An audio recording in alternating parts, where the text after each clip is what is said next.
لله نحمده ونستعينه ونستغفره ونعوذ بالله من شرور أنفسنا ومن سيئات أعمالنا. من يهده الله فلا مضل له ومن يضلل فلا هادي له، وأشهد أن لا إله إلا الله وحده لا شريك له، وأشهد أن محمدا عبده ورسوله صلوات الله وسلامه عليه. يا أيها الذين آمنوا اتقوا الله حق تقاته ولا تموتن إلا وأنتم مسلمون. يا أيها الناس اتقوا ربكم الذي خلقكم من نفس واحدة وخلق منها زوجها وبث منهما رجالا كثيرا ونساء، واتقوا الله الذي تساءلون به وأرحام إن الله كان عليكم رقيبا. يا أيها الذين آمنوا اتقوا الله وقولوا قولا سديدا يصلح لكم أعمالكم ويغفر لكم ذنوبكم، ومن يطع الله ورسوله فقد فاز فوزا عظيما. أما بعد، فإن أصدق الحديث كتاب الله تعالى، وخير الهدى هدى محمد صلى الله عليه وسلم، وشر الأمور محدثاتها، وكل محدثة بدعة، وكل بدعة ضلالة، وكل ضلالة في النار. Inshallah ta'ala, we want to continue and نواصل our dars in the book حلية طالب العلم by our respected Shaykh Bakr ibn Abdullah Abu Zayd. May Allah subhanahu wa ta'ala preserve him. And today, inshallah, we're going to do the chapter that the Shaykh brought in his book called Aadaab al-Talib ma'a Shaykhihi. Aadaab al-Talib ma'a Shaykhihi. The adab that the student has to have with the Shaykh. And this is an extremely important chapter, since we already established and we mentioned in the lessons gone by how it is imperative that the student has to be careful not to take all of his knowledge from books, and that he has to take the majority of his knowledge, if not all of his knowledge, from the Shaykh or from a Shaykh. We have discussed this issue in detail. So if we are telling ourselves and telling other people that the way to get knowledge is from the Shaykh, then it has to be understood that we should establish the hurma of the Shaykh, or the sanctity of the Shaykh, from the word haram, the hurma, and from the word harim. The harim are your women folk, or that part of your house, they call it haram in English, that part that is sanctified. So we need to discuss and understand the hurma of the Shaykh in Islam as far as gaining knowledge is concerned, and is extremely important. So we're going to begin by going over what the Shaykh said on page 25 in this chapter, in which he said to the student, فَخُذْ بمجامع الآداب مع شيخك في جلوسك معه والتحدث إليه وحسن السؤال والاستماع وحسن الأدب في تصفح الكتاب أمامه ومع الكتاب، وترك التطاول والممارات أمامه، وعدم التقدم عليه بكلام أو مسير أو إكثار الكلام عنده، أو مداخلته في حديثه ودرسه بكلام منك، أو الإلحاح عليه في الجواب، متجنبا الإكثار من السؤال لا سيما مع الشهود الملأ، فإن هذا يوجب لك الغرور وله الملل. The Shaykh went on to say, giving us advice as students, and he said, so you students, what you need to do is, you need to take care to take the good character and akhlaq, and to be on good character and akhlaq with your Shaykh, in the sitting that you have with him, and in the way that you speak to him and with him, and the way that you ask questions, and even the way that you listen. You should have good adab when it comes to the way you turn the pages of your book, and the way you hold and you read the book, and that you should leave alone arguing with him and debating with him or in front of him. And you should never ever allow yourself to put yourself before him when it comes to speaking. Don't speak before him, and do not walk in front of him, and do not speak too much in his presence, and do not cause his speech to be cut off by your speech, especially in the lesson. and do not be tough with him when it comes to answering the question that he asks of you. Or when you're asking him a question, don't be tough with him in asking him.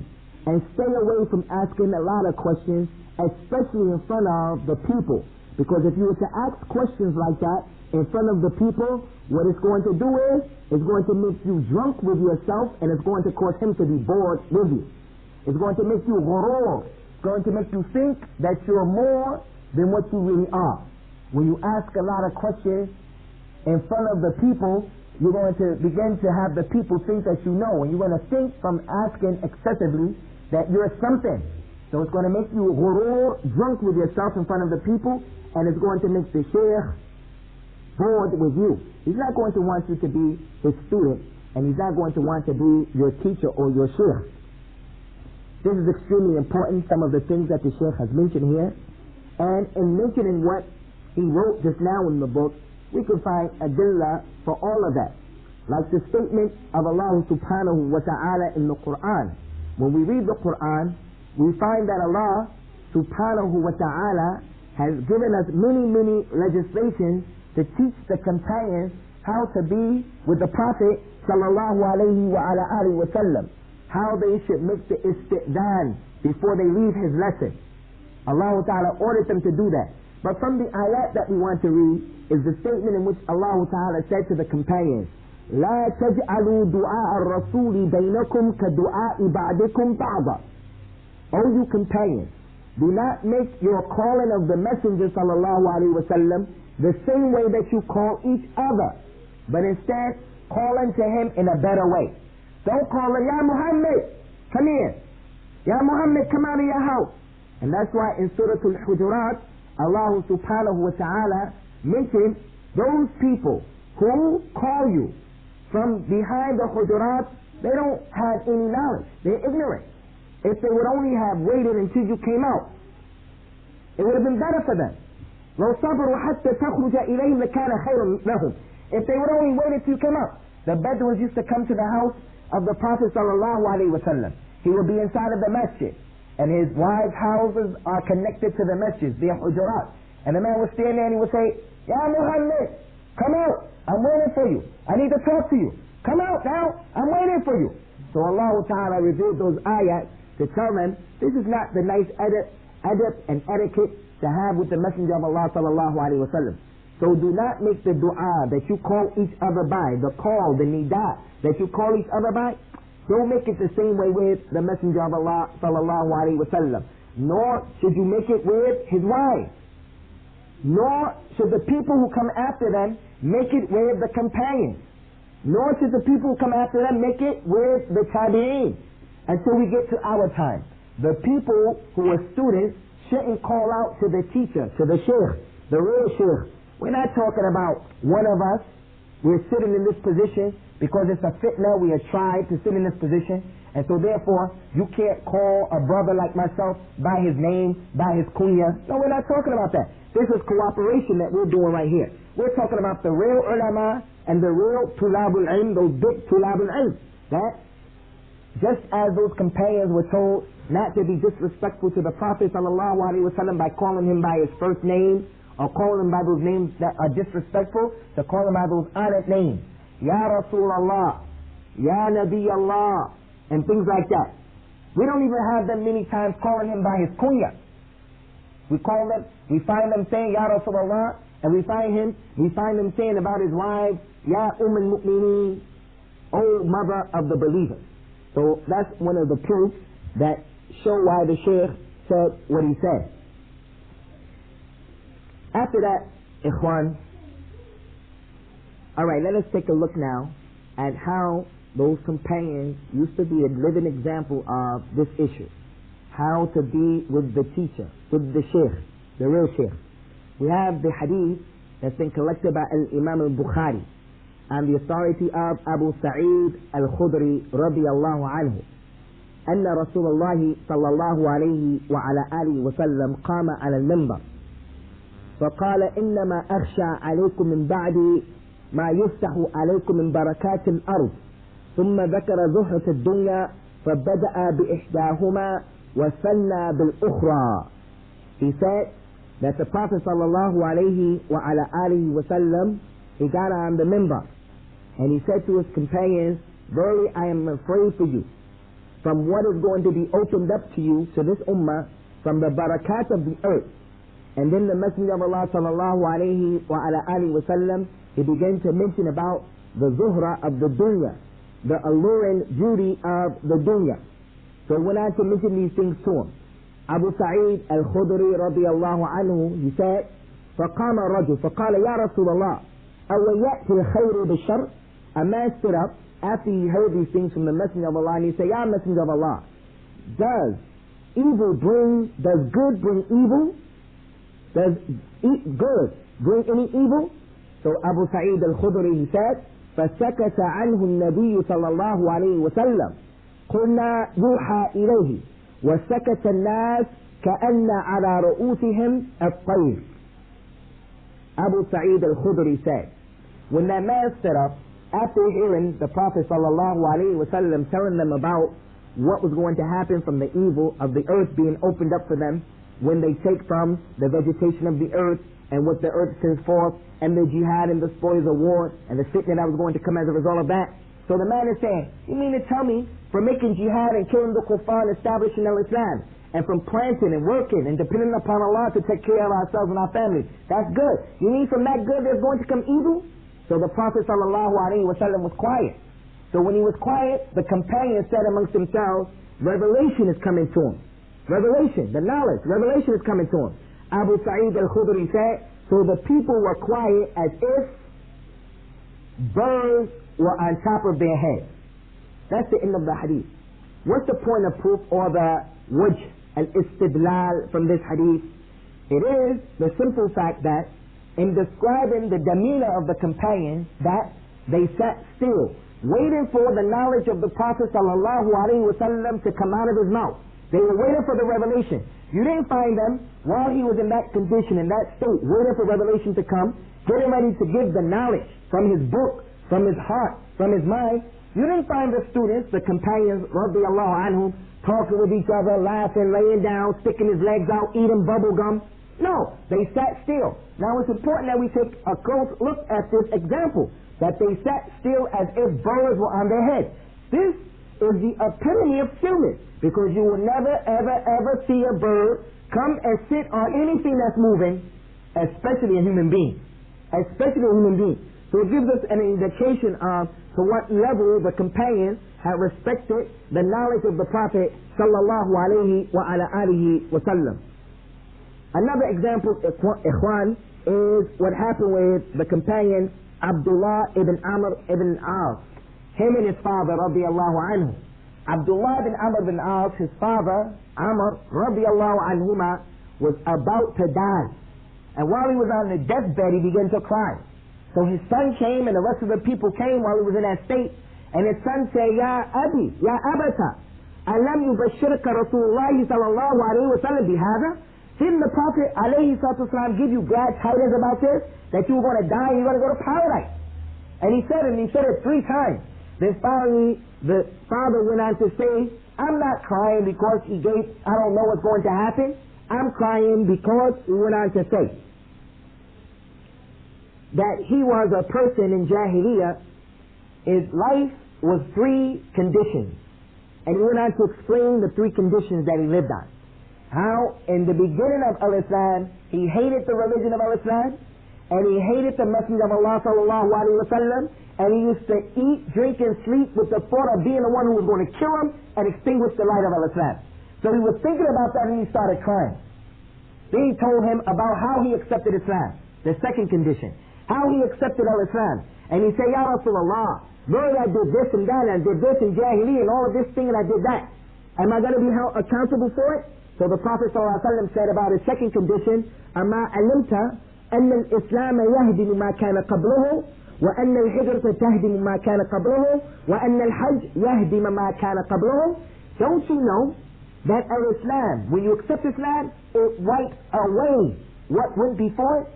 So the woman who's a revert to Al-Islam, she's guilty of having so many abortions because of the lifestyle. She killed so many children unjustly. She's not going to be held accountable for that. The person who killed people, even if he killed 99 people, and then when he got sent to the rahib or the one who was the Aadaab, he killed 10 to make it 100. If he did that prior to Islam, Allah subhanahu wa ta'ala is going to have mercy upon him, inshallah, and forgive all of that by accepting Islam. So he said, don't you know that Islam wipes away what went before it, and making the hijrah wipes away what went before it of the evil, as well as making hajj, it wipes away what went before it? Because Amr ibn al-As, he wanted to make a condition. He said, I'll accept Islam. This was the second condition, his hal. He said, I'll accept Islam if وَأَشْتَرِطْ عَلَى اللَّهِ, I want to make a condition on Allah, that He forgive me all my sins. So the Prophet ﷺ told him this hadith. Now the third condition, listen to it, and this is the proof of what we're trying to discuss here. The adab of the student with the Shaykh. Listen, ikhwan. Many of us growing up in America, we don't respect teachers. I know myself, I was going to throw one of my teachers in high school out of the window. They were going to kick me out of the high school. I was going to throw her out of the window, literally. And had it not been for the fact that I played football, and we made for that school a lot of money, they would have kicked me out of the school. You know, we didn't have any respect for teachers. It's not like the Muslims in the Arab world. They had too much respect, because when the teacher comes in, the people stand up for the teacher, and if they don't stand up, it's going to be a problem. But there's some good in it, and there's some evil in it. But growing up in America, we have no respect for authority. People don't respect their mothers and fathers. How are they going to respect their teacher? So just imagine Amr ibn al-As, when he talked about his first condition, and his first condition was, he hated the religion. He hated the Prophet sallallahu alaihi wasallam. He used to wait to kill him. And you all know the hadith, we discussed it so many times. إِنَّ أَشَدَّ النَّاسِ يَوْمَ الْقِيَامَةِ عَذَابًا رَجُلٌ قَتَلَ نَبِيًّا أَوْ قَتَلَهُ النَّبِيُّ. Verily the man who will get the worst punishment Yawm al-Qiyamah will be the man who killed the Prophet, because he was against him. He was against the message of Allah and the messenger of Allah. Or that Prophet or a Prophet killed him. Abdullah ibn Amr ibn al-As, his father, radiallahu anhu, could have been of those people. He was sitting with the Rabbis to kill the Prophet. That was the first condition. Then he wanted to make a condition with Allah that Allah forgive him. Then the third condition, listen to it. He said, وَمَا كَانَ أَحَدٌ أَحَبَّ إِلَيَّ مِنْ رَسُولِ اللَّهِ صَلَّى اللَّهُ عَلَيْهِ وَسَلَّمَ وَلَا أَجَلْ بِعَيْنَيَّ مِنْهُ وَمَا كُنْتُ أُطِيقُ أَنْ أَمْلَأَ عَيْنَيَّ مِنْهُ إِجْلَالًا لَهُ وَلَوْ سُئِلْتُ أَنْ أَكِفَهُ مَا أَتَقْتُ لِأَنِّي لَمْ أَكُنْ أَمْلَأُ عَيْنَيَّ مِنْهُ وَلَوْ مُتُّ عَلَى تِلْكَ الْحَالِ لَرَجَوْتُ أَنْ أَكُونَ مِنْ أَهْلِ الْجَنَّةِ. Listen to this description of this man. Now this is a grown man, one of the serious personalities of the Jahiliyyah. And this goes to show you, ikhwan, what we talked about the other day, about أُوحِيَ إِلَيَّ أَلَّا يَفْتَخِرَ أَحَدٌ عَلَى أَحَدٍ وَأَنْ تَتَوَاضِعُ. It has been revealed to me for you people, no one to brag over the other person, and for you people to be humble. Listen to the humility of this personality, who prior to Islam was serious, arrogant. He said, in his third condition, and then there was no one who was more beloved to me than the messenger of Allah sallallahu alayhi wa sallam, and not anyone more respected to me in my eyesight. And I used to not look at him out of respect for him. I would not allow my eyes to take a complete total look at him, ijlalan lahu, out of respect and in honor of him. And if you were to ask me today to describe him, I can't describe him to you. If you were to ask me, describe to me how the Prophet looked, sallallahu alayhi wa sallam, he would say, go to Abu Hurairah, go to Anas ibn Malik, go to Ali, go to Abdullah ibn Umar. I don't know how he looked. If you were to ask me today to describe him, I wouldn't be able to describe him to you, because I couldn't handle look at him. He said, and if I was to die on this condition, which it was his condition that he died on, then I hope to be from the people of paradise. Wallahi, ikhwan, that's a tremendous example of the companions' respect and the honor that they had. And this was the haiba of the Prophet sallallahu alaihi wasallam. The respect that the scholar has. When you go in there, it's like many times I imagine those of you who saw the picture Malcolm X. When they showed Malcolm X, may Allah Ta'ala have mercy upon him, and include him from the people of Islam, he turned to Allah, inshallah, with tawbah. and with ikhlas, inshallah. In the picture, they show how when Malcolm X got out of the prison and he first went to see Elijah Muhammad, may Allah give to him what he deserved for misguiding the people, making them die on kufr and shirk. That whole picture speaks volumes of what was in the heart of Malcolm X. That's how those companions used to be with the Messenger of Allah, even more than that, sallallahu alayhi wa sallam. How Malcolm X was a hustler, a person from the street, he was tough, he'll blast you, do what he had. But when he came in at Elijah, it was like a holy man. And you come in like afraid. That's how the people, more than that they used to be with the Messenger of Allah, sallallahu alayhi wa sallam. But the difference is, Malcolm X doesn't compare to the companions, and clearly we're not even going to say the other part, because it just go without even saying. It's just understood. It's just understood. So that coming in, I want to describe that just to give you that type of idea for those of you who saw that movie a long time ago. That's with the companions of the Prophet sallallahu alaihi wasallam. I want to continue to give you some examples of the tabi'een, how they used to be with the ulama, the tabi'een teaching the people who were around them, and so forth and so on. There is a scholar by the name of Mughira, and Mughira قال كنا نهاب إبراهيم كما يهاب الأمير. This student, Mughira, he said, we used to be afraid of Ibrahim al-Nakha'i. He was from the major scholars who were in Kufa.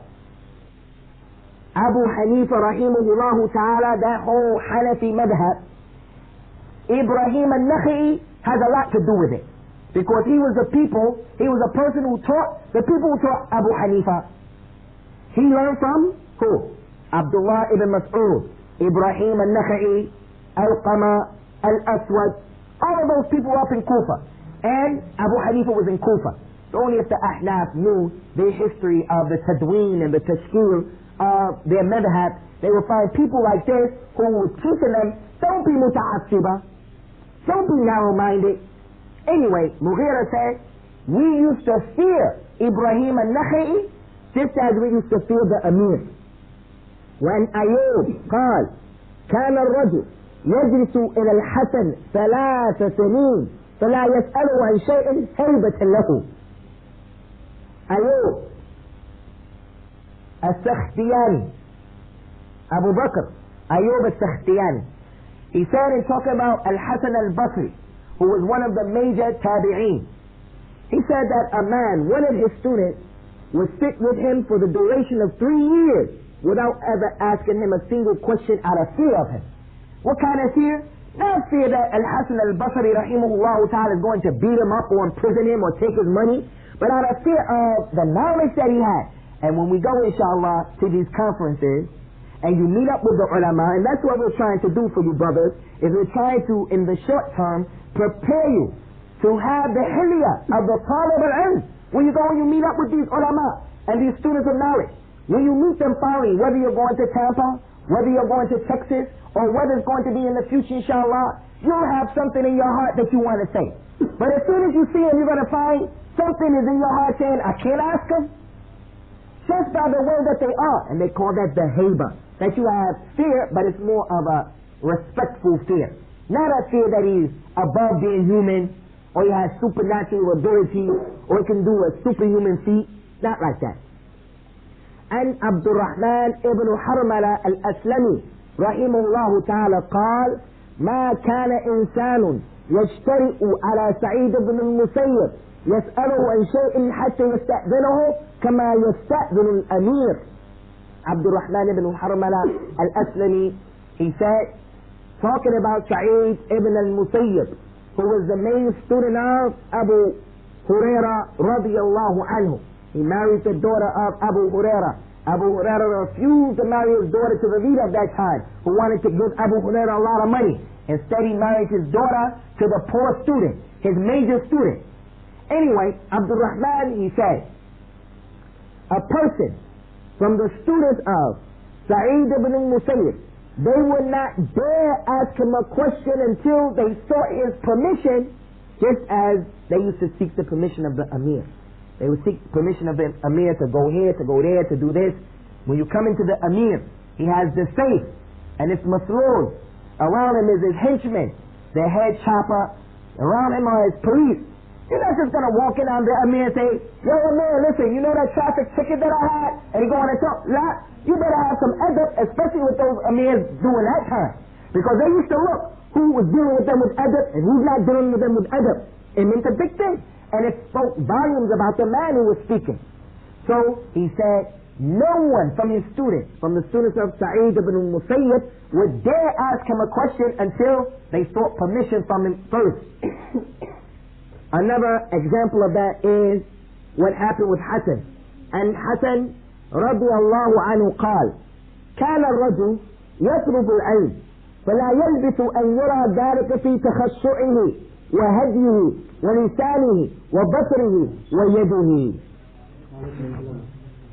وعليكم السلام ورحمة الله. الحسن البصري, listen to this إخوان, والله إنهم يختلفون عنا اختلاف تام.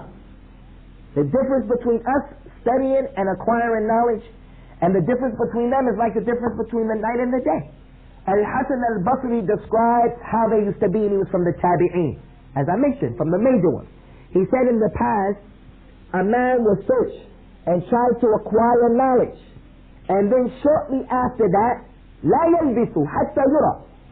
Shortly after that, when he goes out and he becomes a student of knowledge and he starts to try to acquire knowledge, shortly after that you will begin to see that in his demeanor and in his ways and in his tongue and in his eyes, and you can see it in his hand. Meaning what? It had an impact. It had an effect.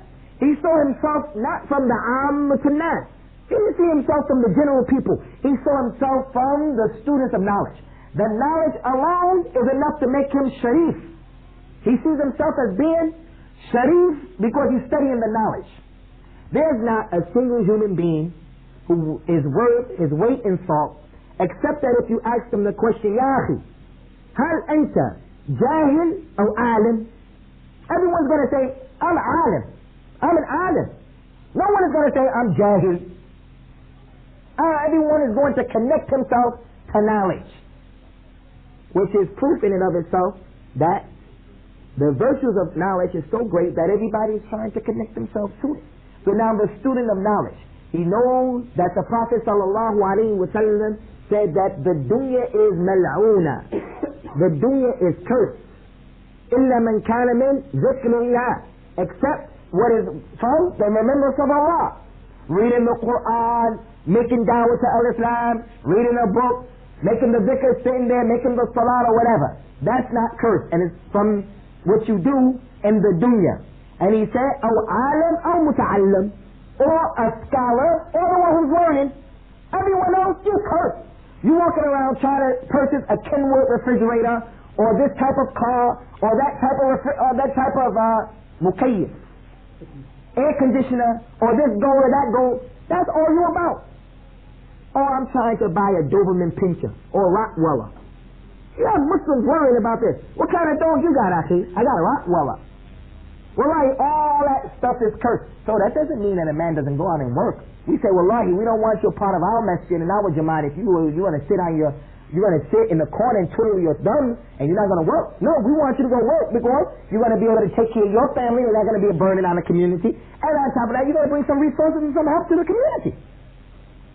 But while you're being a student or while you're working, it doesn't negate the fact that you're going to be a talibul ilm, that you're going to be a student. You got to make an effort to be a student, because everything in the dunya is cursed except those three things.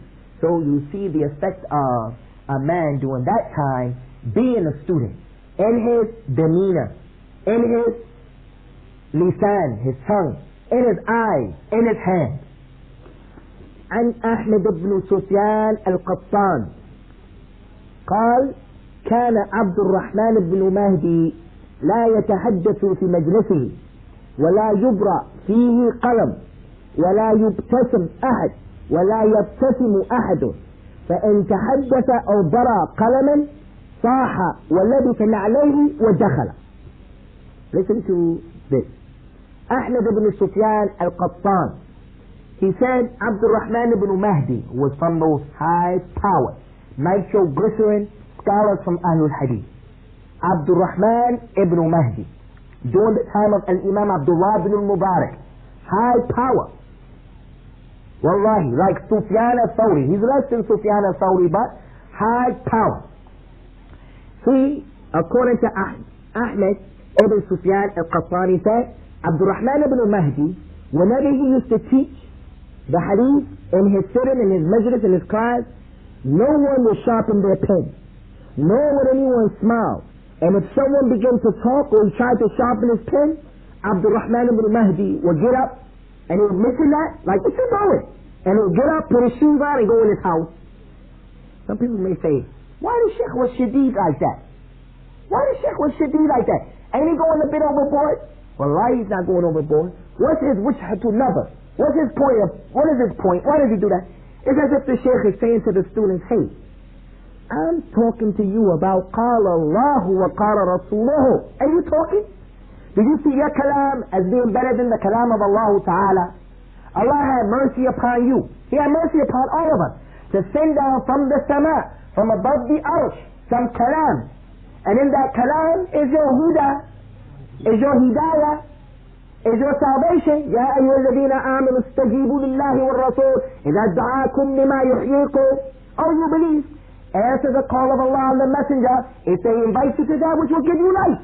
Here I'm telling you the Qur'an and the Sunnah. قال الله وقال رسوله. And you with the beeper, looking at the beeper.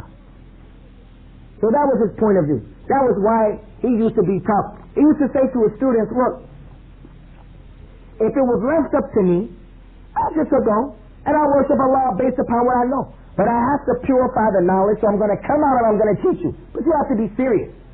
And then if he felt and he saw that the people were doing things that determined in his opinion that you wasn't serious, he used to leave and get up like that. Now, it may be said, yeah, Shaykh, I was just sharpening the pencil so that I can continue to write. قال الله وقال رسوله. Now, we told you before about Musa alayhi salatu wasalam, that Musa had some hidda, that he has some toughness about himself. He has some seriousness about himself. You find that some people are just like that. You may come across in your travels a teacher or a shaykh who's tough like that. You got to pay attention to this point. He's tough like that. If you ask a question, you may be made to feel stupid. You may be afraid to ask a question because you don't want to be put out on Front Street and he's talking to you like you're stupid, and the people around you are saying, SubhanAllah.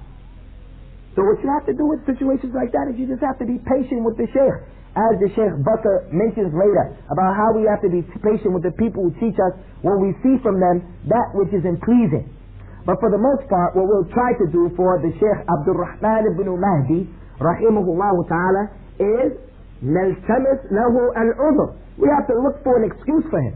And from reading about his history or his seerah, his biography, I know for a fact he was one of those scholars like Al-Imam Suyuti after him. They didn't really like to teach. They had preferred to be alone, write their books, write their work, stand up to Allah, make their ibadah, go out to the frontiers, make jihad. As for sitting with the people to teach them, and he feels that the people not serious, it made him kind of tough with the people. Another example of that is an Abi Asim, an Nabil, Qal. Now if you think that that was tough, listen to this. For the Imam, from the Imams that we took his Aqidah already, from the mountains of knowledge. And I don't know who from amongst us completed the book yet. That came out at least 3 months ago. And we said acquaint yourselves with those jibal of the knowledge. Anyway, Abu Asim al-Nabil قال سمعت سفيان الثوري وقد حضر مجلسه شاب من أهل العلم وهو يترأس ويتكلم ويتكبر بالعلم على من هو أكبر منه. فقال يعني أبو عاصم النبيل قال فغضب سفيان وقال لم يكن السلف هكذا. كان أحدهم لا يدعي الإمامة ولا يدرس في الصدر حتى يطلب هذا العلم 30 سنة وأنت تتكبر على من هو أسن منك. قم عني ولا أراك تبني من مجلسي أبدا. Abu Asim al-Nabil, he said, I heard Sufyan al-Thawri, one time he came to a majlis, And in that majlis there was a young person who had some knowledge, a shab like us. Young person, not of the age of the brothers, a little older, 40 and above, young people, 30, 25. Wallahi, I see this with my own eyes today. There was a young brother, a youngster in the class, in the majlis, who had some knowledge.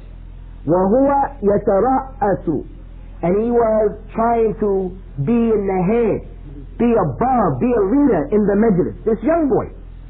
And he was talking a lot.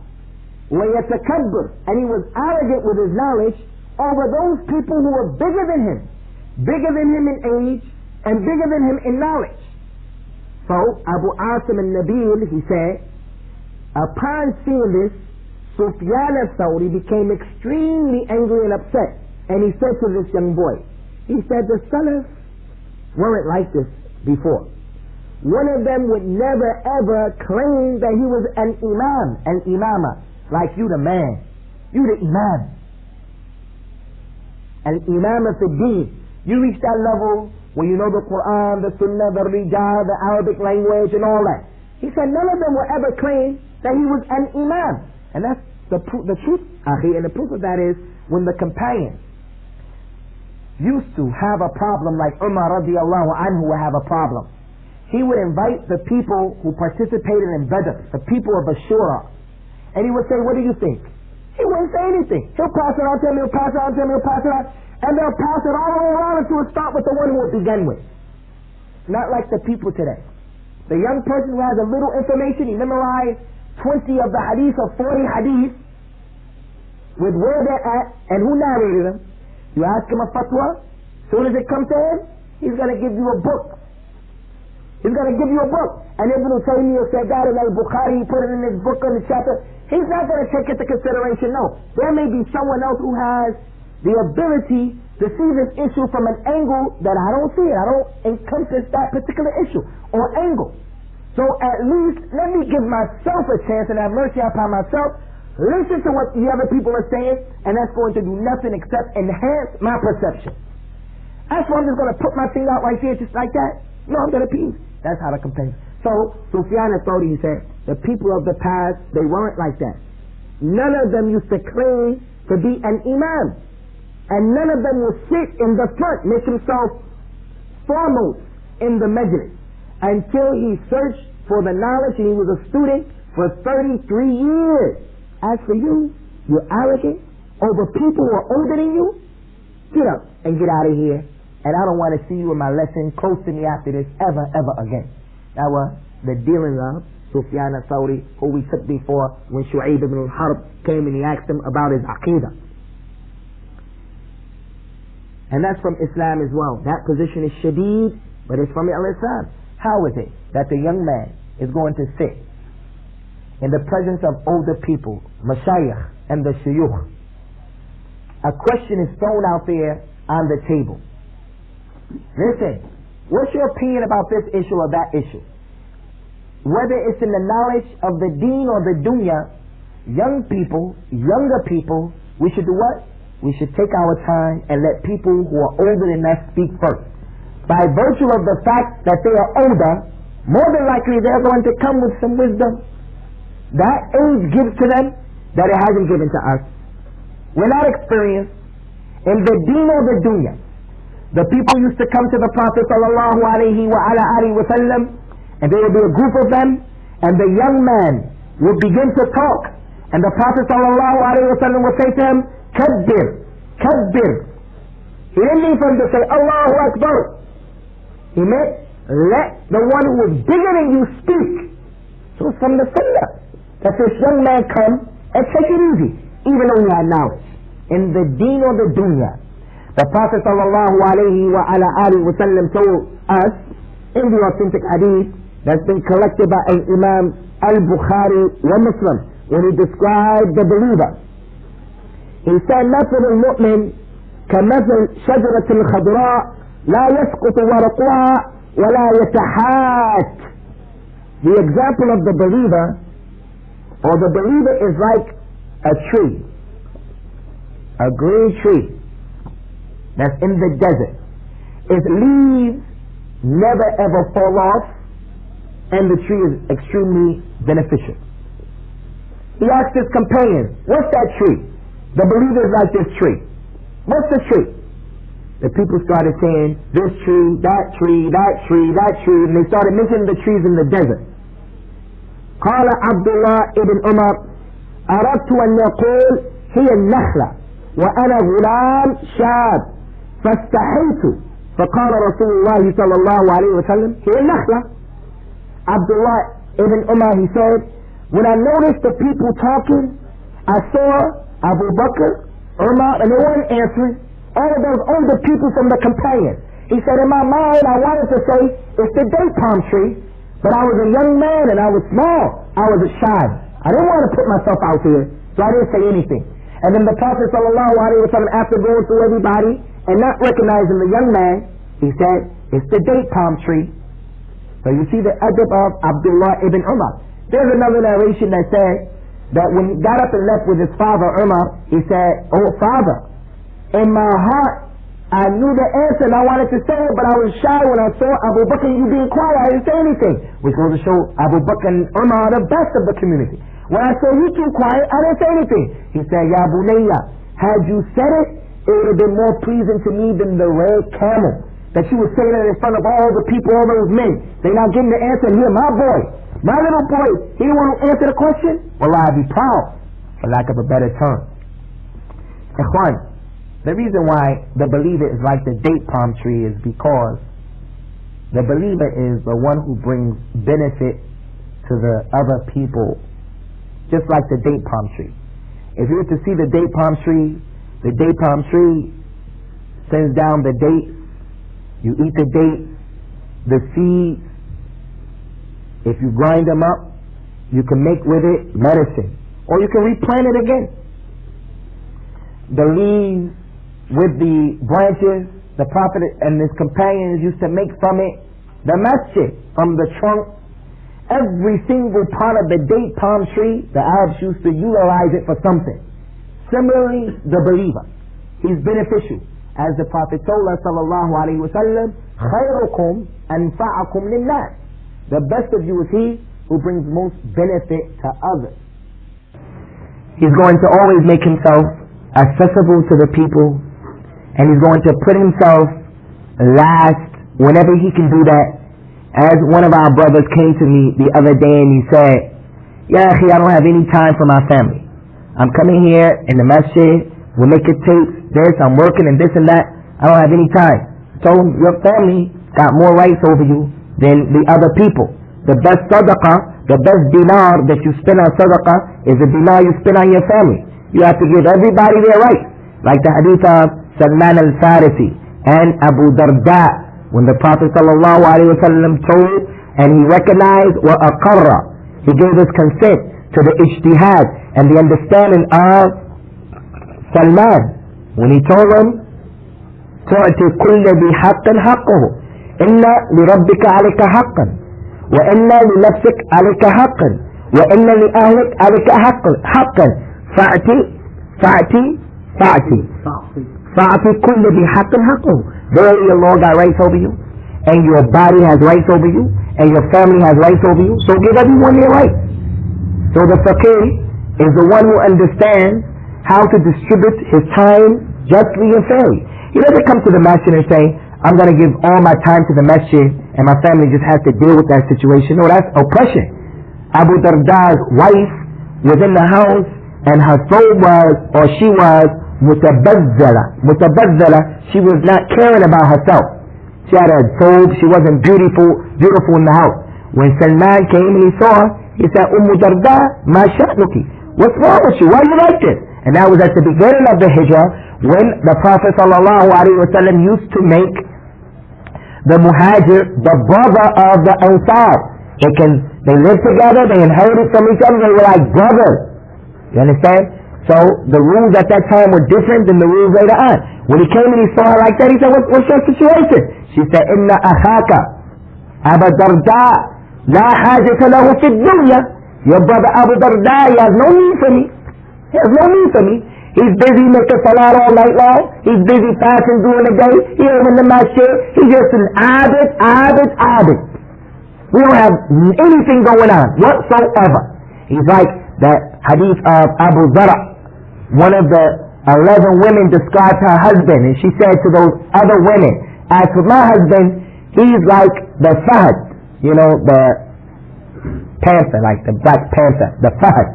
When he comes to the bed, he rolls up in the blanket, leave me out cold. He rolls up in the blanket, and his hand doesn't reach out. Just go to sleep like the Fahd. Well known, he just sleep all day. So she was complaining, we don't have anything going on. So we say, no, you have to give everybody their haqq, their right. Allah give him his haqq. Your nafs, yourself, your body, give it its haqq. And your family, give them their haqq. And the other people who you work for, who you working with, whatever. You have to give the haqq to the people. And as I said, it's the faqih. So the mu'min is like the nakhla in that he benefits everything. The last thing, or benefit comes from him, and you get nothing from him but benefit. And if he doesn't have anything to benefit the people, he benefits them by keeping harm away from them. Not talking, not sticking his hand out, not stealing, not talking about that which is in his business. We want to end with the statement of that tremendous scholar, Ibn Sa'd, who was one of the major scholars that Egypt ever produced. He had his own madhab. People don't know about that.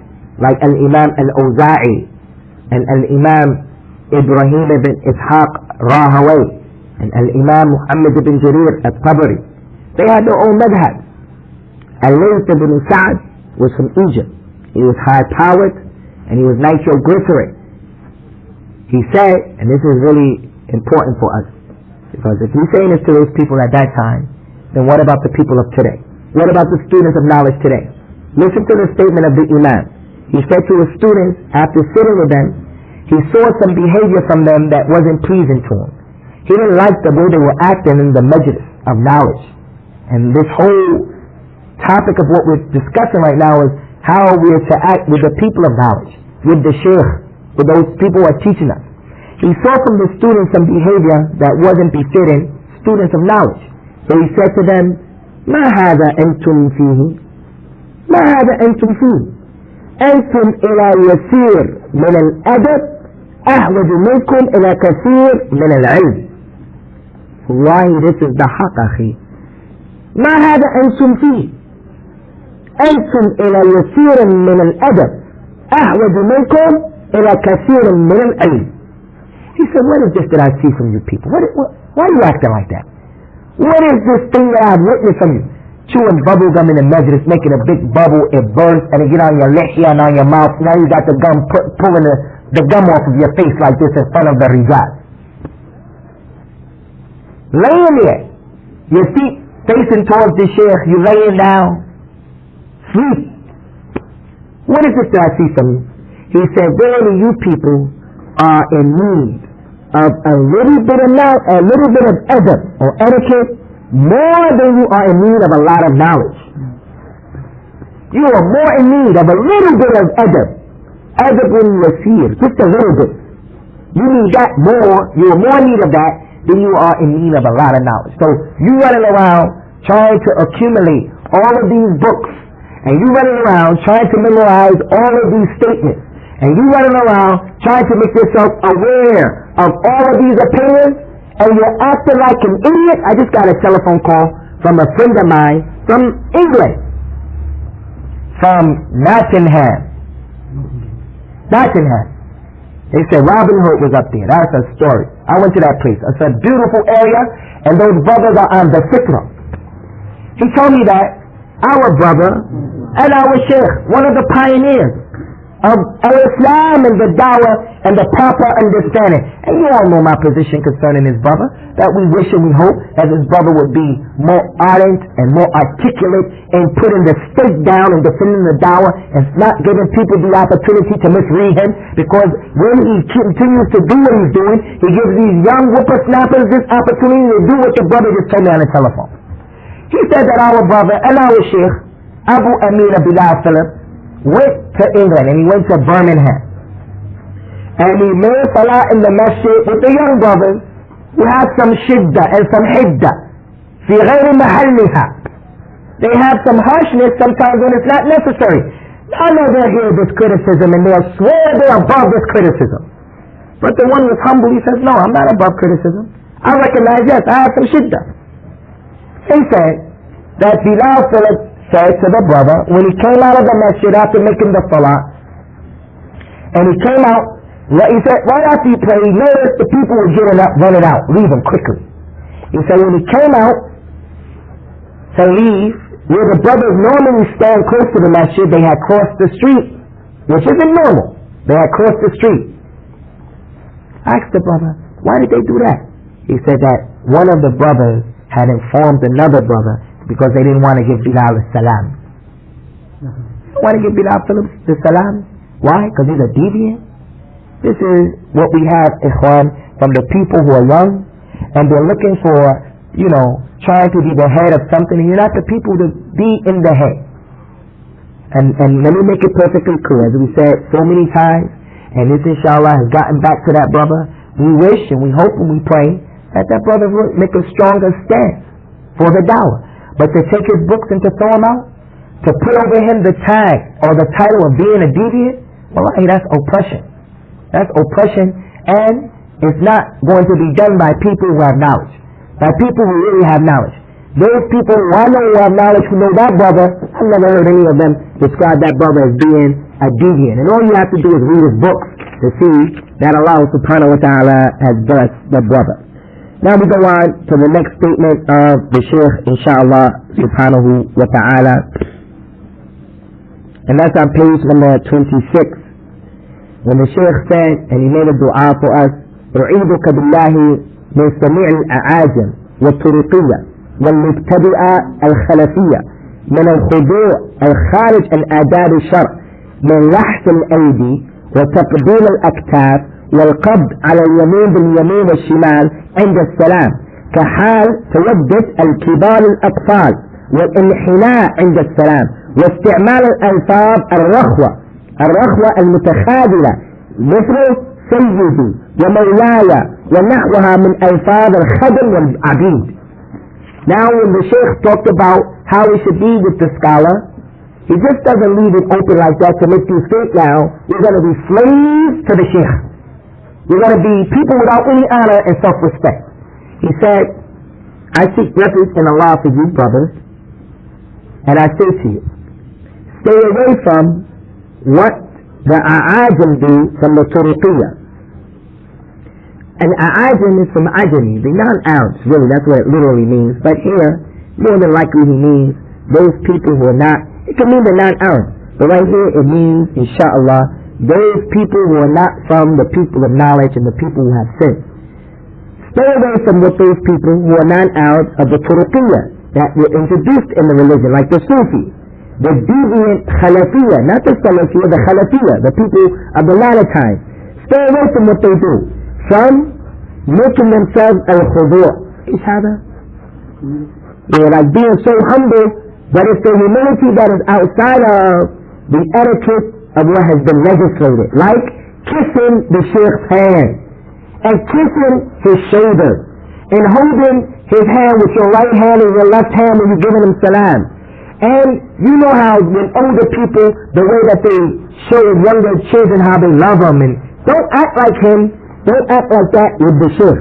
Don't bow down to him and use those words that are humiliating to you, like, oh my master, ya sayyidi, oh master, can I get your pen for you? Oh master, you want to get my check?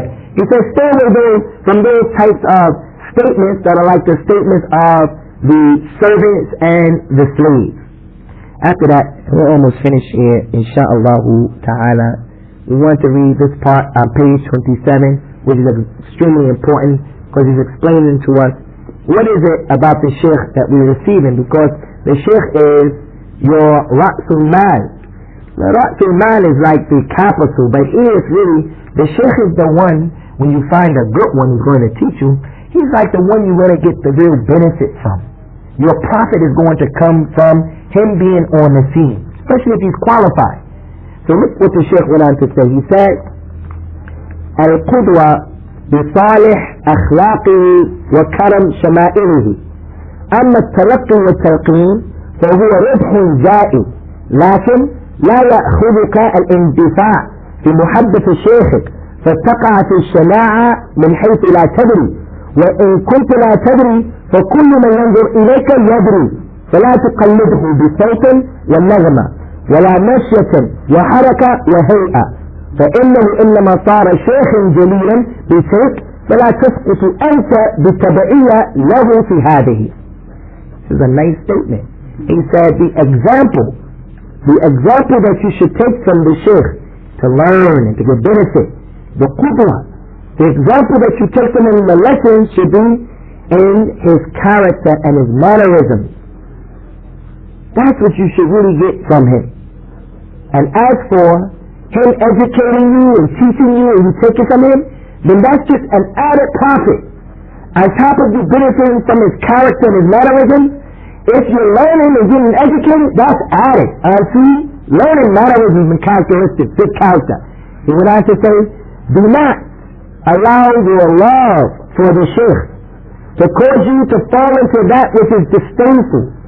It's not good, it's shana'ah, and you don't even realize it. You're falling into something that's not right, the way you're acting, you're blindly following him and imitating him. Don't allow your love for him to make you fall into that which is disdainful. And you don't even realize you're doing it, because if you don't realize it, other people who are watching you, they realize what you're doing is disdainful. He went on to say, do not follow him and imitate him in his voice, or his tone, or the way he walks, or the way he moves, or just his demeanor. So verily he has become a respected Shaykh as a result of those things. Those things lifted him up. So don't let those things be a reason that you're going to cause yourself to fall. The way he speaks is his own way. The tone of his voice is just the way he is. Now when you start to come and you have to bite off of his style 100%, it's like the person saying, man, you don't have your own personality, your own shakhsiyah. The fact that you are copying him is a clear indication that you have an inferiority complex. Why do you think, Ikhwan, Michael Jackson cut his nose up like that, dyed his skin like that? All that money that that boy has, you would think that he has enough sense about himself to say, I'm who I am. No, he has something wrong with him. Women who go in and get under the knife and they get cut and get this implant and that implant, well, something is wrong with them. They have an inferiority complex. Whereas the believer, the Muslim, whatever Allah Ta'ala gave him, he just goes about his business. There was a companion who he was not needed. His knees used to come and rub together from the inside, not bow-legged, the opposite of bow-legged, not needed. And so he wore his fold dragging on the floor to conceal the way his knees were. The Prophet sallallahu alayhi wa sallam told him and he said to him to lift up your toe. Why? He said, مَا تَحْتَ الْكَعْبَيْنِ فَهُوَ فِي النَّارِ. Whatever is below the ankle bone is in the hellfire. He didn't mention anything about being arrogant. He didn't mention the thobe, the pants. He said whatever is in the hellfire is below the ankle bones in the hellfire. The man said, Ya Rasulullah, but I'm not needed. I don't like that, the people look at me like that. The Prophet sallallahu alayhi wa sallam said, إِنَّ اللَّهَ خَلَقَ كُلَّ شَيْءٍ حَسَنًا. Allah created everything nice. The way you are is nice. So enhance it with nice oils. Enhance what Allah Ta'ala gave you with nice clothes. Enhance what Allah Subhanahu wa Ta'ala gave you with that which is halal. As for destroying yourself, disfiguring yourself, chiseling your teeth, plucking your eyebrows, this is not from the characteristic of those who believe in Allah Subhanahu wa Ta'ala and the last day. On the same page, Ikhwan, the Shaykh said in a new chapter here, a new issue, all we've been dealing with is what? How the student is with the teacher. Now he brings a new title, a new heading. Under that heading, it's a subdivision. And this is important for you guys. And this subdivision is Nashatu Shaykh fi darsihi. The activity of the Shaykh in his lesson. How he's acting. Is he dead? Is he active? He's going to mention this as it relates to you, the student. He said, the activity of the Shaykh in his lesson يكون على قدر مدارك الطالب في استماعه وجمع نفسه وتفاعل أحاسيسه مع شيخه في درسه ولهذا فحذر أن تكون وسيلة قطع لعلمه بالكسل والفتور والاتكاء وانصراف الذهن وفتوره. Listen to the Shaykh. Wallahi, the book of the Shaykh, Bakr ibn Abdullah Abu Zayd, Wallahi ya akhi, it's a very beneficial book. It doesn't have a lot of pages, but it is a beneficial book. He said the activity of the Shaykh is going to be according to the activity of the student.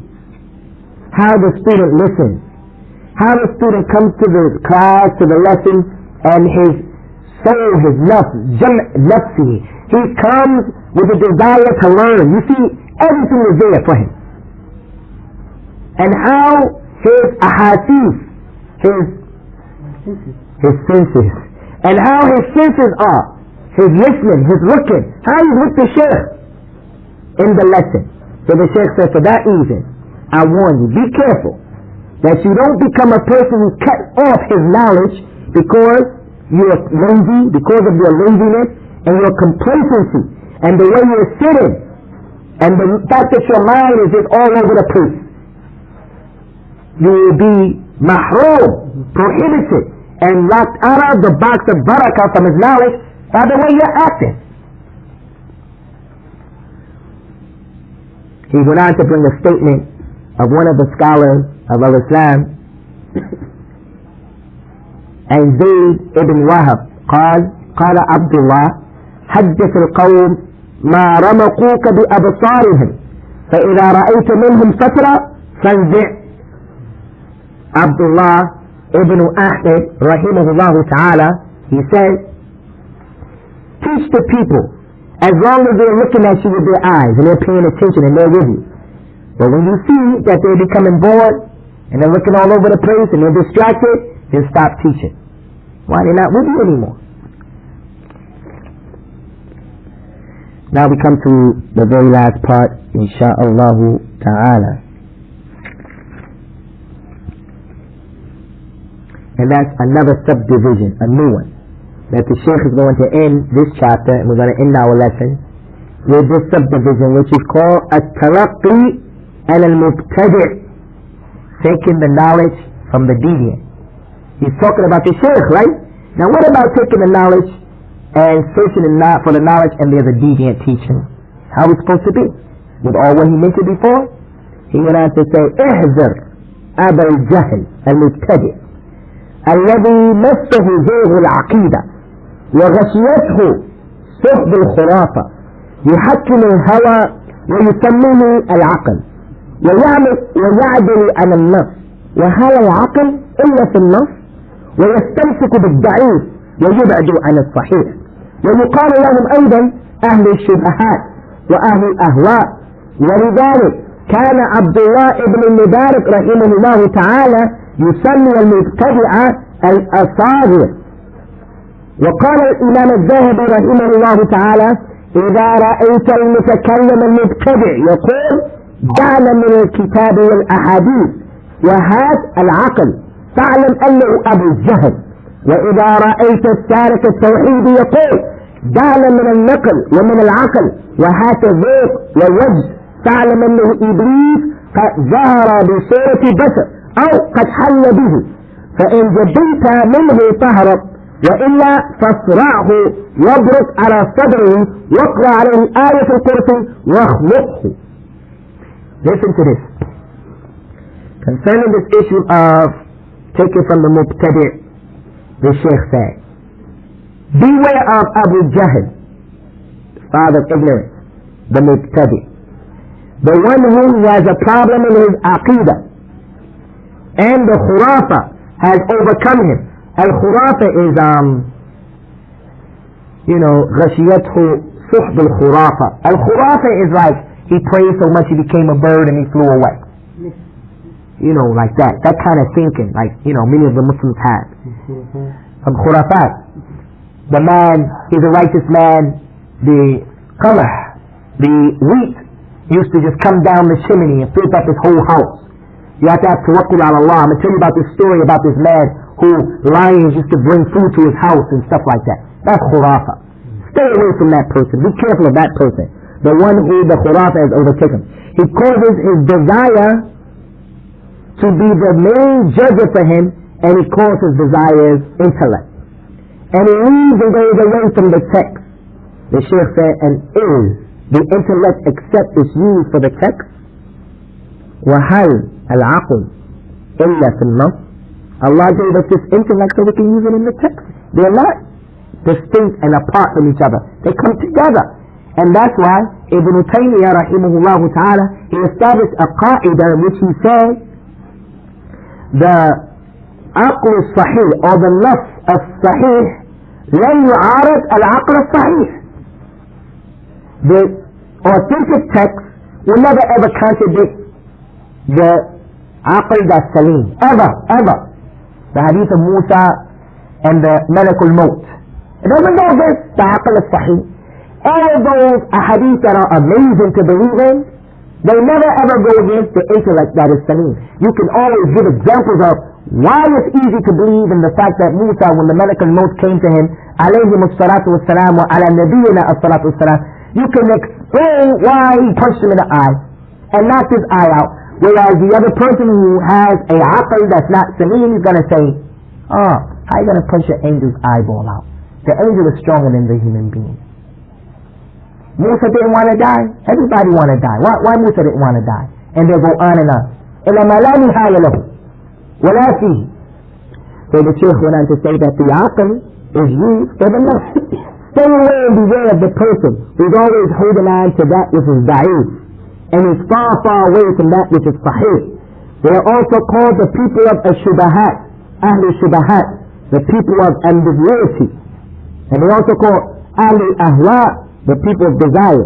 And for that reason, Abdullah ibn Mubarak radiyallahu anhu, he used to call the people of deviance and muqtadiyah, he used to call them al-asagir, from the word saghir. What does saghir mean? Small. That come in our book, right, in Arabic. هذا ولد صغير وهذا ولد كبير, or something like that. Al-asagir.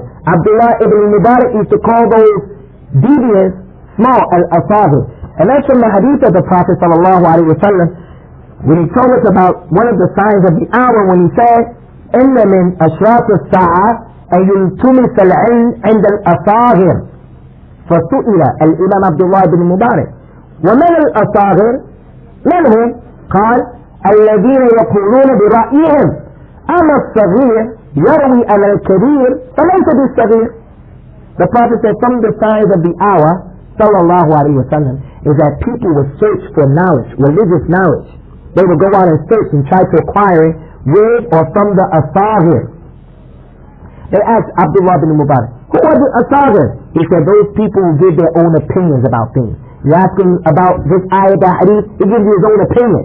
He said, as for a young person who's sagir, going out trying to get knowledge, narrating the hadith, being a student of knowledge, taking from someone big, he's not sagir, he's kabir, he's a big person. That's not what this hadith is talking about. Al-asagir are those deviants. So the Shaykh said, and that's why Abdullah bin Mubarak used to call them muqtadiyah al-asagir. And Imam al-Zahabi rahimahullah ta'ala, he said, if you see a person from rhetoric, al-kalam, the muqtadi, saying, leave the Qur'an and leave the hadith and give me the intellect, you know he's Abu Jahl. And if you see a Sufi saying to you, leave the naql, the Qur'an and the Sunnah, and leave the intellect and just give me the tape and the wajd. You know, they say they stick us so much and they rock back so much that they get to a state. We talked about this the other day in the Nawaqit of al-Islam. Right? This was the 9th one. Okay? Huh? We did this the other day about the wajd. When they get to the level, they're going to say that level of knowledge and so forth and so on. This is what they want. They don't want the Qur'an and the Sunnah. They want to practice and worship Allah based upon how good I feel. Like it used to be when we used to go to church, the best part of the sermon was when the choir started singing and they started stamping their feet. That's when everybody started feeling real good. Other than that, you never know what the man was talking about. What was the issue of the day? You don't know. You leave that same day, you don't know what he was trying to do. The Shaykh, I gotta hurry up here, inshallah. The Shaykh went on to say, if you see someone saying that, leave the Qur'an, the Sunnah, and the intellect, and give me my taste, he said, then know that that Sufi is an Iblis who has appeared in the form of a human being, or Shaitan has taken over his form. And if you come close to him, and he's close to you, then run away. And if you can't, then wrestle him down, and get on top of his chest, and read over him ayat al-kursi, and then choke him, to get the shaitan out, to get that shaitan who has overtaken. The one who says, I don't want the Qur'an and the Sunnah, nor my intellect. How do you think people are going to feel who are non-Muslims? They come into the majlis of Muslims who are Sufis, and they're in a circle. Inside of the circle, there's a darwish. He has a green turban that's long like a dress, and it's like a bell at the bottom. And he's spinning around. And he's spinning around. And the people around him in the circle are locked like this, saying, Huwa, Huwa, Huwa, Huwa, in a drunken state. You think people are going to accept that Islam? No, that's not from what intellectuals do. They don't call that worship. Just like if you were to enter into the church and you saw someone with the Holy Spirit, as they call it, and they're foaming at their mouth and they're jumping all over the place, and the lady's wig is falling over and she's kicking and the dress is coming up, exposing her aura, people are going to say, that woman is mad. She's Mazluna. This is not ibadah, this is not how intelligent people act. So similarly, the Shaykh al-Zahabi is saying, look, if you see someone saying, read my mind, read the mind, I don't want to use my mind, and I don't want the Qur'an and the Sunnah, I just want to worship Allah based upon it feels good. He said, you know that person is a shaitan, he's in the form, or shaitan came over. So, wrestle him down, jump on his chest, read on his ayat al-kursi, and then choke him. He's obviously showing us, ikhwan, what?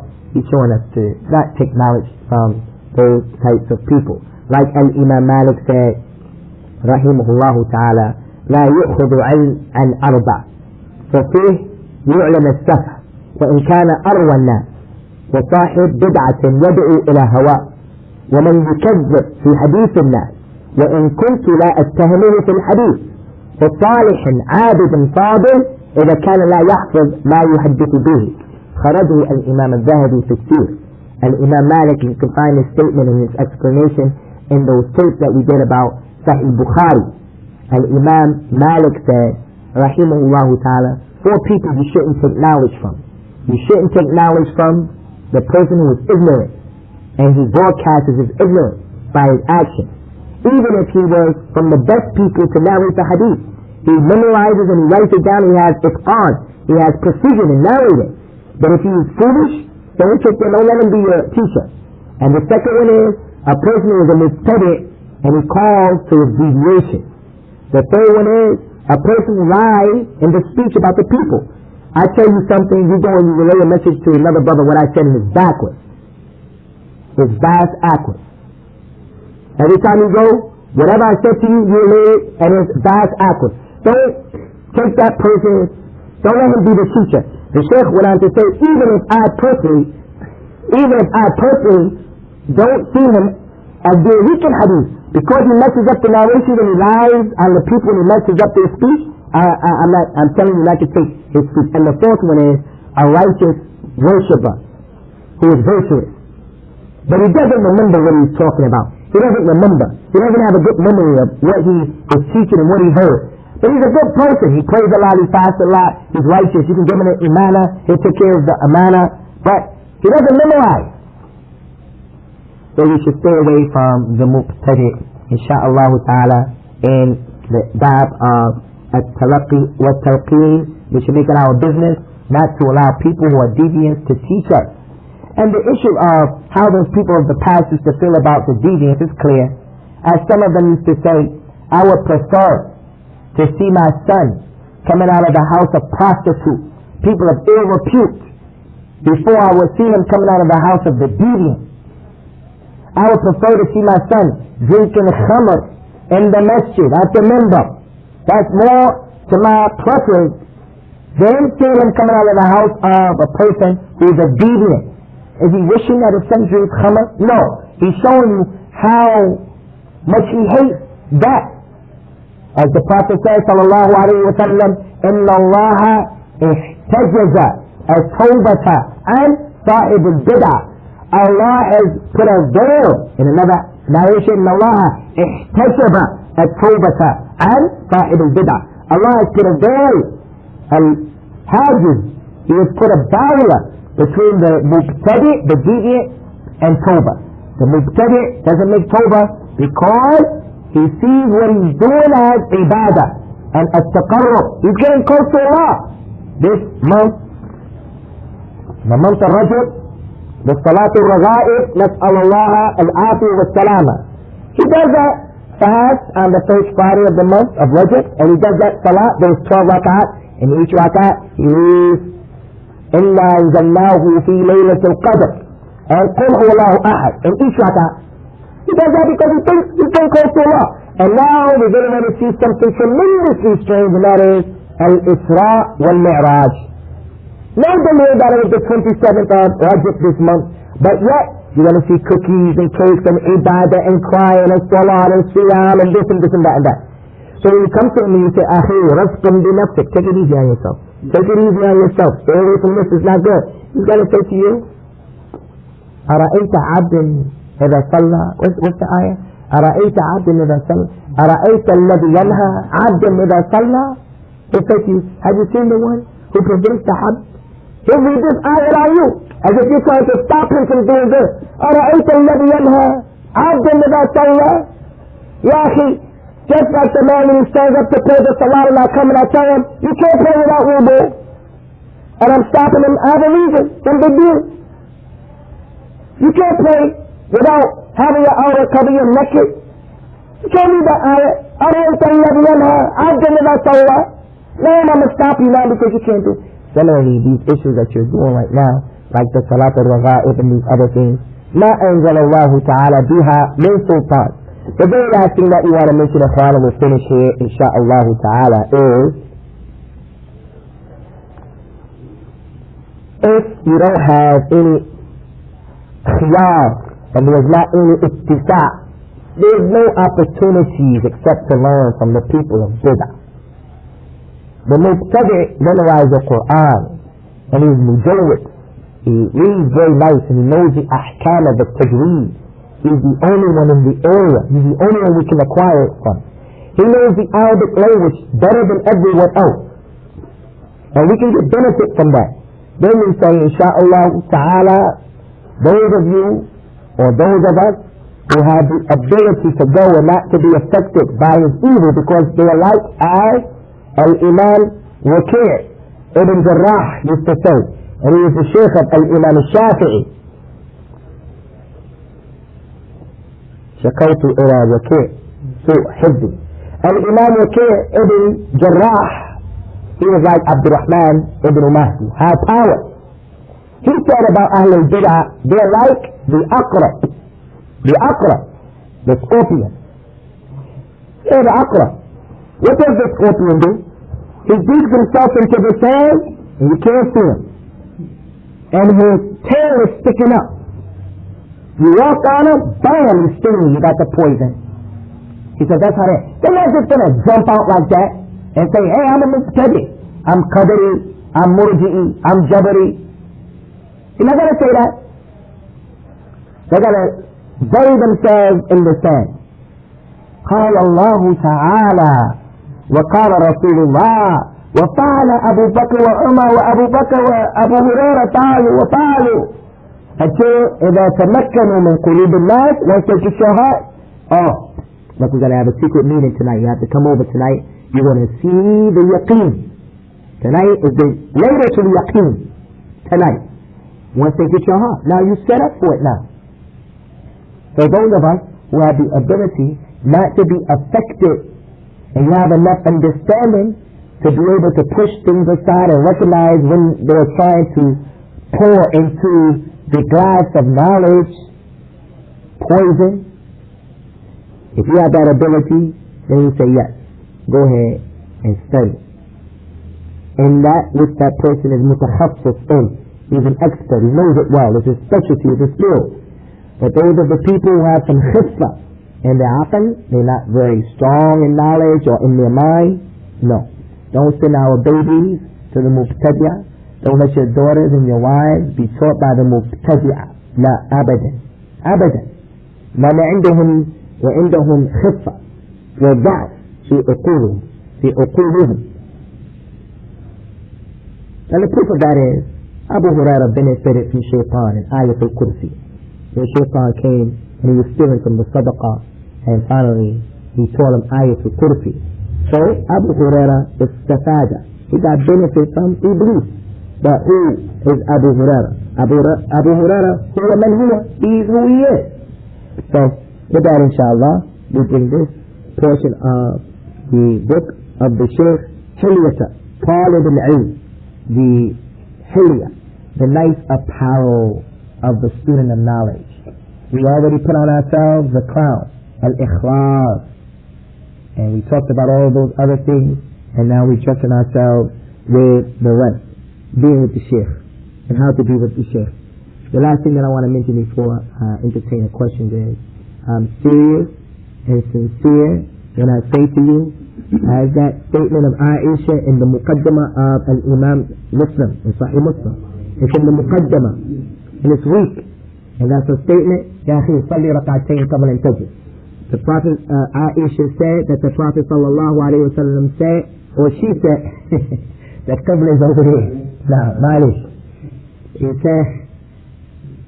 She said, Umarna an nunazzil an-nas manazilahum. We have been ordered to put the people in their proper places. When I tell you about this Shaykh, wallahi, I'm not talking about people who graduated from the University of Medina. They're not shuyukh, not ulama, even though they deserve what they deserve, but you have to determine their proper place. That's why it's good for us to get an opportunity to go to these conventions to see how the students who study from Medina are with the ulama. See, it puts everything in perspective now. Because you see, they don't talk. And if they do talk in their presence, they're always asking questions. And if the Shaykh really wanted to get funky and he really wanted to get rough and tough, the Shaykh will just, put you on the spot and he'll deal with you. But the ulama, they're not like that. They always have rahmah on us. Even when you look stupid and you say stupid things in front of your companions, they still build you up. Like if you say something stupid and it's clear you don't know what you're talking about and you made a mistake, he'll say to his companions, I'm impressed with this brother. Just to build you up. But he knows you said something that was wrong. See? So, you want to make that perfectly clear. If you guys have any questions, inshallah, tfaddal. Abu Zahira. I mean, you made a statement about not imitating the Shaykh, right? In his way. But, you're supposed to benefit from his mannerisms. Because that's where you're trying to learn your other from, how to speak, how to talk, what to say, what not to say. So how do you make the harmony between the two? There's no tawfiq needed because there's no ta'aruf. There's no contradiction here. What the Shaykh was saying basically was he's trying to emphasize and stress the point of not going overboard and trying to be a replica of the Shaykh to the point where there's some takalluf. The hadith of Umar that we took in Riyadh al-Salihin, nuhina and takalluf. I'm going overboard. The Shaykh, when he talks, he is used to saying, he'll make a sentence and he'll say, and then Allah subhanahu wa ta'ala. Suddenly we find you talking like that. For no reason. Or like some of our brothers, when I first became a Muslim, some of the older brothers, when I dabbled in Jamaat al-Tabligh, they really helped me a lot. I got to tell the truth. They used to like the turbans and the nice way they used to wear. Some of the African American brothers, I had a lot of respect for them. The old school brothers. Many of them were magicians. They died since now. Some of them, Idris, Muhammad, some of those older brothers. I remember how some of them used to talk with a Pakistani accent. My brothers. The tea, my brothers. Come on, Akhi. The one who was teaching you was Pakistani. How are you going to act like that? That's what that's talking about. That's going to cause you to say, Akhi, what about your own Muslim, alhamdulillah? How are you going to lose your own identity and culture to imitate someone? Take the good. You can dress like that. Take the good. But to start speaking with a Pakistani or an Arab accent, ya Akhi, that's takalluf. That's what I mean. That's what the Shaykh meant. Now, Akhi. You mentioned that Islam, especially Islam, the Shahada, the Hijrah, and you can hide, wipe away all the previous sins. Was just the Hijrah for those people back then, the sellers? لا الهجرة أطلق النبي صلى الله عليه وسلم كلمة الهجرة he said a general statement. He said, Islam general, Al-Hijrah general, Al-Hajj general. So therefore, you, me, back then, whoever makes Hijrah, one of the virtues of making Hijrah, that it wipes away your sins, the minor sins that you commit. Now, Akhi Haytham. As a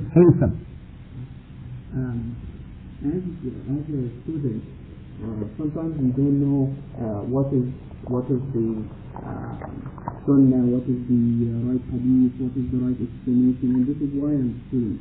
How am I going to distinguish between a shaykh who has doing a bid'ah and who's not?